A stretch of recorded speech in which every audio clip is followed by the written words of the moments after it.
Juan Ponce de Leon, born 1474, died July 1521. I'm Juan Ponce de Leon. I went looking for the Fountain of Youth. It could have done many marvelous things, but I never found it. I found another marvelous thing. Let's start back in 1474. I was born in northern Spain in 1474. My older brother took my father's home and land, and I became a soldier. As a soldier, I fought in the Spanish and Moor War. The Moors did not want to be Christian, as Queen Isabella and King Ferdinand declared everyone must be.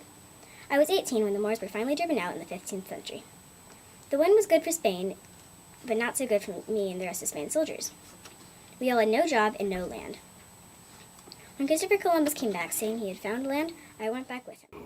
We landed on the island of Hispaniola. The Taino Indians lived on Hispaniola. Our tribe also called Hispaniola home. I found the natives to be very nice. I was soon given the order to make the natives work for us. If they disobeyed, I was to kill them. After 8 years, in 1502, I was in charge of the eastern part of the island. I got married to a Spanish woman in those 8 years, and we had 3 daughters and 1 son. By 1504, I had most of the natives on the island working for us. But still, some of the natives still fought back. The governor of Hispaniola, Nicolas de Ovando, decided I was the man to lead the forces against the Taino. I succeeded in fighting the Taino.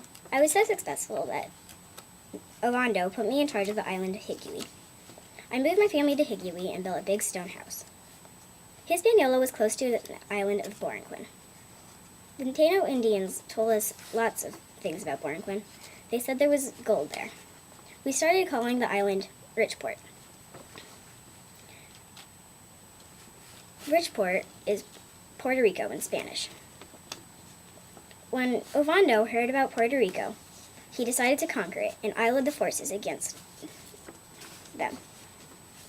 In 1506, I set off with 5 fast-sailing ships called caravels to explore Borinquen. We had no plans to settle the island yet. Borinquen was everything the stories said it was. There was lots of gold,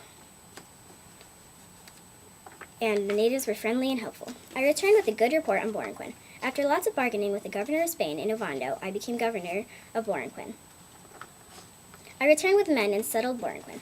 I made a big stone house again and moved my family in. Many other settlers joined me after they heard of the riches I dug and became rich. Again, I forced the natives to work for us, or I would kill them. I organized an army and we defeated the natives. I did not get to be governor of Borinquen for very long. After 5 years, the natives fought back. I organized an army and defeated the natives. I did not get to be governor of Borinquen for very long. Diego Columbus took over the job. After Diego became governor, I didn't want to live on Borinquen anymore. I went to King Ferdinand and asked to explore. I wanted to explore for 3 reasons. 1, King Ferdinand owed me for taking Borinquen away from me. 2, Spain would get more islands. 3, I had heard of a special healing water which was called the Fountain of Youth. Bathing in the water from the Fountain of Youth would heal you, and drinking the water would make you young forever. It would be amazing for 60-year-old King Ferdinand. King Ferdinand said I could explore. I set out on March 3rd, 1513. I had 3 ships and 60 men. I led my ships northwest toward the island of Bimini. After 1 month, I spotted land on Easter morning. I claimed it for Spain. There was no Fountain of Youth, and there were no natives, but the island was beautiful. There were flowers and trees and other plant life. I named the island Florida, which in Spanish means flowery. I headed south to see if I could find life. I found myself going against a strong current. I dropped the anchors. 2 of my ships held. The other got pulled away with the current. It was 2 days before we saw the other ship again. Soon people appeared on the shore, waving for us to come in closer. As we approached, they attacked. We had been tricked. We continued on going south. We found a deserted spot on the island. It looked like a safe spot to stop. It wasn't long before the natives attacked again, but this time we were ready. We fought back. But it wasn't long before we turned our ships around the tip of Florida. There were some natives there with gold they were willing to trade. 1 native even spoke Spanish. That was good and bad.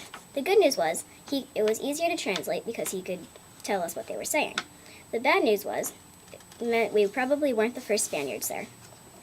We couldn't agree, so the natives tried to seize one of our ships. We captured 4 women in the process. The women told us of natives up north with lots of gold to trade. I turned my ships northward. Again, the natives attacked. After the attack, we turned our ships toward home. We came upon more islands. I told my men to search for Bimini. We found Bimini, but sadly, there was no Fountain of Youth. We headed back to home on Borinquin in October 1513. I headed to Spain to talk to King Ferdinand. I arrived in Spain in spring 1514. King Ferdinand was thrilled with Florida, even with no Fountain of Youth. He made me governor of Florida and ordered me to settle it. I was also asked to lead an army against the Caribs. The Caribs are native to Borinquin and Hispaniola. After several years, my army defeated the Caribs. But still, I couldn't go back to Florida immediately. During the war, King Ferdinand had died. I sailed back to Spain. After 2 years, this time I stayed in Spain for 2 years. Finally, I sailed back to Borinquin. Now, in 1521, I sailed back to Florida. Now my plan was to conquer and settle, not just explore. My ships were filled with soldiers, settlers, and craftsmen. I took my ships up the west coast. I chose a deserted spot and began to build a fort. Before the fort was finished, the natives attacked. During the war, I got an arrow in my upper thigh. My wound became infected. My only chance of survival was to get to a Spanish settlement. We sailed for Cuba. The infection got worse, and in July 1521, I died in my late 40s.